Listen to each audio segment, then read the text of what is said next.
सत्य और असत्य, दोनों में अंतर क्या है? अंतर है तो केवल अ का।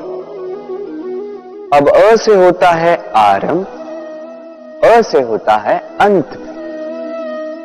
सत्य वो है जहां सारे मार्गों का आरंभ होता है, असत्य वो जहां सारे मार्गों का अंत होता है।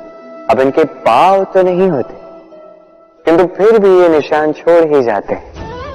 सत्य वो निशान छोड़ता है जो एक उत्तम उज्जवल उदाहरण बनता है, और असत्य वो उदाहरण छोड़ता है जो एक कलंकित इतिहास बन जाता है। अब आप आने वाले समय के लिए कौन सा निशान छोड़ेंगे?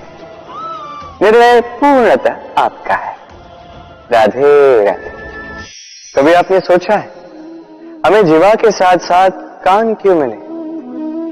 अब आप कहेंगे सरल सी बात है, ताकि हम बात करने के साथ ही सुनना भी सीख लें। अब इसका एक और तात्पर्य है। पहले मुझे बताइए, स्वयं की प्रशंसा सुनना किस किस को अच्छा लगता है? सभी को अच्छा लगता है। अब यही है सार।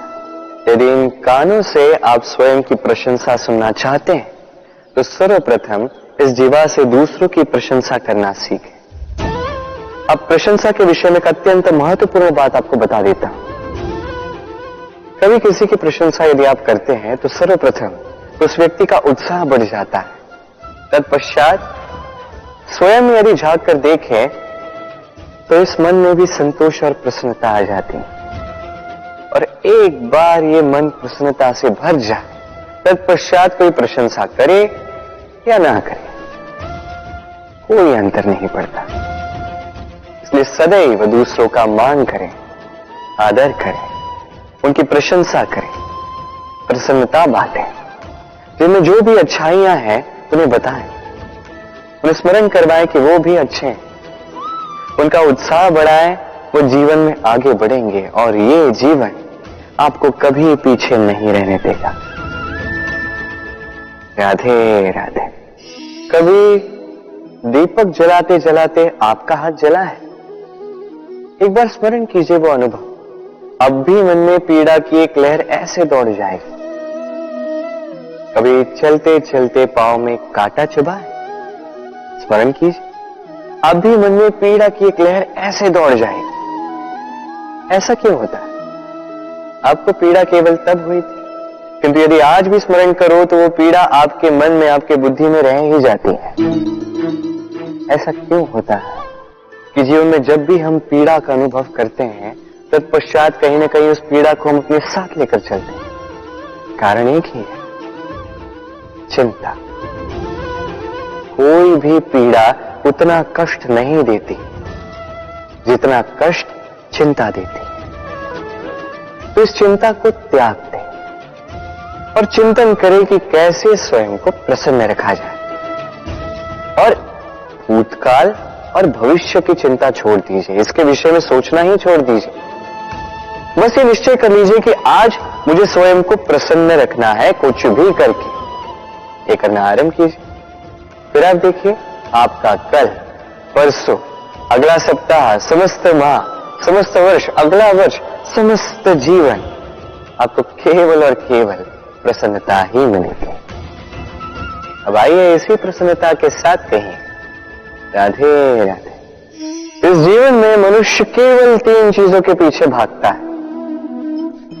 छाया अर्थात सहारा, संबंध। काया अर्थात सुंदर सुबल शरीर, और तीसरी माया अर्थात ऐश्वर्य। अब अचंभित करने वाली बात यह है कि समय आने पर यही 3 वस्तुएं हैं जो सबसे पहले आपका त्याग करती हैं।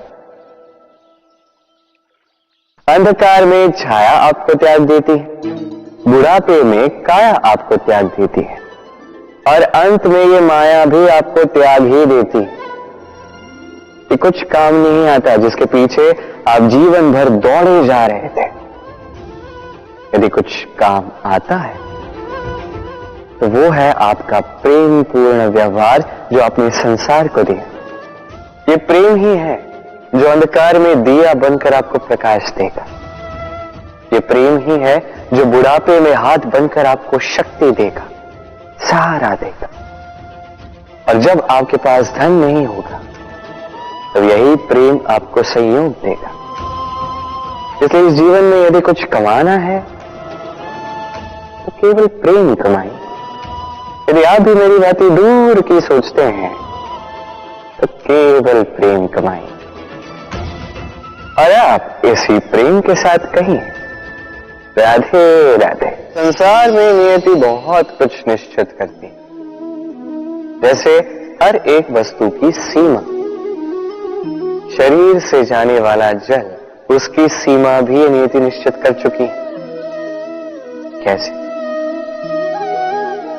देखिए, यदि आपने उचित समय पर परिश्रम करके अपना पसीना नहीं बहाया तो कुछ समय पश्चात आपको अश्रु अवश्य बहाने होंगे, क्योंकि सब कुछ यदि भाग्य से मिल भी जाए उसे कर्म से रक्षित करना पड़ता है। यदि परिश्रम करते रहोगे तो जो पाया है उसे सहेज कर रख पाओगे, और जो आप पाना चाहते हैं वो अवश्य पालोगे। किंतु यदि परिश्रम से दूर रहे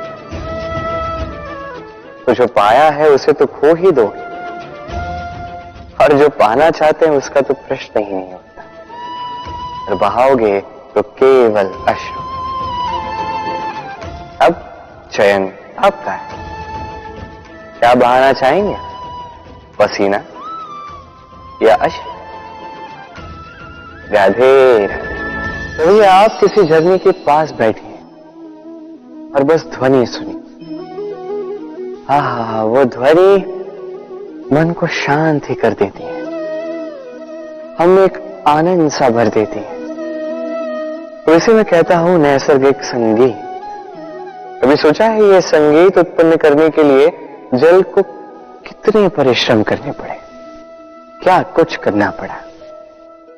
सोचिए वो जल कहां कहां से गिरा होगा, किन किन चट्टानों से जाके टकराया होगा, कैसी तीक्ष्ण रेखाओं का सामना किया होगा, उसे कैसे लांघा होगा, अपने तन में समाहित उन पत्थरों से कैसे संघर्ष किया होगा, कैसे आगे बढ़ा होगा। सोचिए ये सब होने के पश्चात ही ये संगीत सुनना संभव था।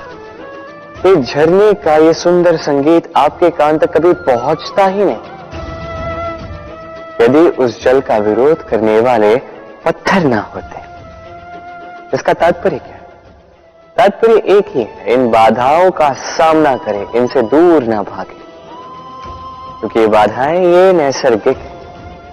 सभी के जीवन में ये बाधाएं आती हैं, इनका सामना करें, जीवन में आगे बढ़े।